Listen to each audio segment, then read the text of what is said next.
At the very top of summer, the top of the livelong year, like the highest seat of a Ferris wheel when it pauses in its turning. The weeks that come before are only a climb from balmy spring, and those that follow a drop to the chill of autumn. But the first week of August is motionless and hot. It is curiously silent too, with blank white dawns and glaring noons, and sunsets smeared with too much color. Often at night there is lightning, but it quivers all alone. There is no thunder, no relieving rain. These are strange and breathless days, the dog days, when people are led to do things they are sure to be sorry for after. One day, at that time, not so very long ago, three things happened, and at first there appeared to be no connection between them. At dawn, May Tuck set out on her horse for the wood at the edge of the valley of Tree Gap. She was going there, as she did once every 10 years, to meet her two sons, Miles and Jesse. At noontime, Winnie Foster, whose family owned the Tree Gap wood, lost her patience at last and decided to think about running away. And at sunset, a stranger appeared at the Fosters' gate. He was looking for someone, but he didn't say who. No connection, you would agree, but things can come together in strange ways. The wood was at the center, the hub of the wheel. All wheels must have a hub. A Ferris wheel has one, as the sun is the hub of the wheeling calendar. Fixed points they are, and best left undisturbed, for without them nothing holds together. But sometimes people find this out too late. Chapter 1. The road that led to Tree Gap had been trod out long before by a herd of cows who were, to say the least, relaxed. It wandered along in curves and easy angles, swayed off and up in a pleasant tangent to the top of a small hill, ambled down again between fringes of bee-hung clover, and then cut sideways across the meadow. Here its edges blurred, it widened and seemed to pause, suggesting tranquil bovine picnics, slow chewing and thoughtful contemplation of the infinite, and then it went on again and came to last to the wood. But on reaching the shadows of the first trees, it veered sharply, swung out in a wide arc as if, for the first time, it had reason to think where it was going, and passed around. On the other side of the wood, the sense of easiness dissolved. The road no longer belonged to cows. It became instead, and rather abruptly, the property of people. And all at once the sun was uncomfortably hot, the dust oppressive, and the meager grass along its edges somewhat ragged and forlorn. On the left stood the first house, a square and solid cottage, with a touch-me-not appearance, surrounded by grass cut painfully to the quick and enclosed by a capable iron fence, some 4 feet high, which clearly said, "Move on, we don't want you here." So the road went humbly by and made its way, past cottages more and more frequent but less and less forbidding, into the village. But the village doesn't matter, except for the jailhouse and the gallows. The first house only is important, the first house, the road, and the wood. There was something strange about the wood. If the look of the first house suggested that you'd better pass it by, so did the look of the wood, but for quite a different reason. The house was so proud of itself that you wanted to make a lot of noise as you passed, and maybe even throw a rock or two. But the wood had a sleeping other-world appearance that made you want to speak in whispers. This, at least, is what the cows must have thought. Let it keep its peace. We won't disturb it. Whether the people felt that way about the wood or not is difficult to say. There were some, perhaps, who did, but for the most part the people followed the road around the wood because that was the way it led. There was no road through the wood, and anyway, for the people there was another reason to leave the wood to itself. It belonged to the Fosters, the owners of the Touch-Me-Not cottage, and was therefore private property in spite of the fact that it lay outside the fence and was perfectly accessible. The ownership of land is an odd thing when you come to think of it. How deep, after all, can it go?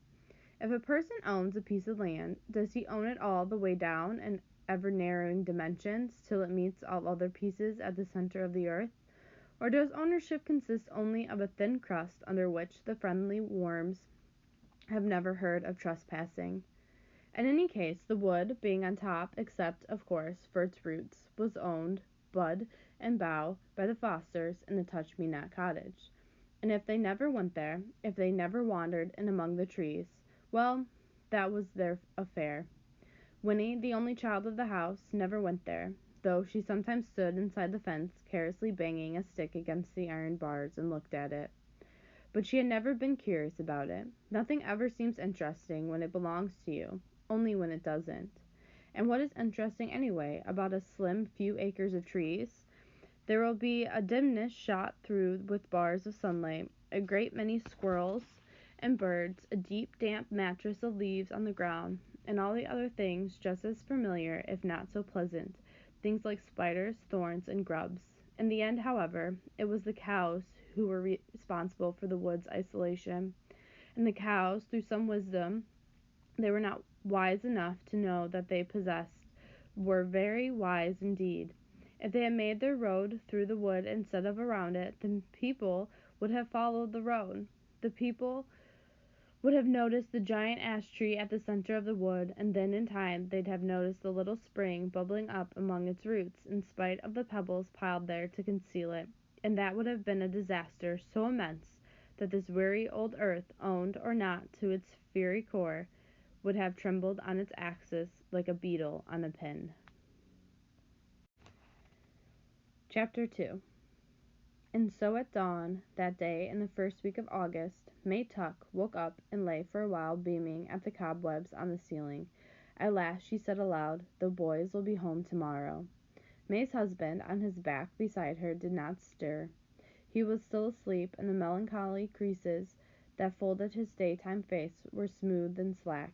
He snored gently, and for a moment the corners of his mouth turned upward in a smile. Tuck almost never smiled except in sleep. May sat up in bed and looked at him tolerantly. "The boys will be home tomorrow," she said again, a little more loudly. Tuck twitched and the smile vanished. He opened his eyes. "Why'd you have to wake me up?" he sighed. "I was having that dream again. The good one, where we're all in heaven and never heard of Tree Gap." May sat there frowning, a great potato of a woman with a round, sensible face and calm brown eyes. "It's no use having that dream," she said. "Nothing's going to change." "You tell me that every day," said Tuck, turning away from her onto his side. "Anyways, I can't help what I dream." "Maybe not," said May, "but all the same, you should have just gotten used to things by now." Tuck groaned. "I'm going back to sleep," he said. "Not me," said May. "I'm going to take the horse and go down to the wood to meet them." "Meet who?" "The boys, Tuck, our sons. I'm going to ride down to meet them." "Better not do that," said Tuck. "I know," said May, "but I just can't wait to see them. Anyways, it's 10 years since I went to Tree Gap. No one will remember me. I'll ride in at sunset just to the wood. I won't go into the village, but even if someone did see me, they won't remember. They never did before, now, did they?" "Suit yourself, then," said Tuck into his pillow. "I'm going back to sleep." May Tuck climbed out of bed and began to dress. 3 petticoats, a rusty brown skirt with one enormous pocket, an old cotton jacket, and a knitted shawl, which she pinned across her bosom with a tarnished metal brooch. The sounds of her dressing were so familiar to Tuck that he could say, without opening his eyes, "You don't need that shawl in the middle of the summer." May ignored this observation. Instead, she said, "Will you be all right? We won't get back till late tomorrow." Tuck rolled over and made a rueful face at her. "What in the world could possibly happen to me?" "That's so," said May. "I keep forgetting." "I don't," said Tuck. "Have a nice time." And in a moment he was asleep again. May sat on the edge of the bed and pulled on a pair of short leather boots so thin and soft with age it was a wonder they held together. Then she stood and took from the washstand beside the bed a little square-shaped object, a music box, painted with roses and lilies of the valley. It was the one pretty thing she owned, and she never went anywhere without it. Her fingers strayed to the winding key on its bottom, but glancing at the sleeping Tuck, she shook her head, gave the little box a pat, and dropped it into her pocket. Then, last of all, she pulled down her ears a blue straw hat with a drooping, exhausted brim, but before she put on the hat she brushed her gray-brown hair and wound it into a bun at the back of her neck. She did this quickly and skillfully, without a single glance in the mirror. May Tuck didn't need a mirror, though she had one propped up on the washstand. She knew very well what she would see in it. Her reflection had long since ceased to interest her, for May Tuck and her husband, and Miles and Jessie too, had all looked exactly the same for 87 years.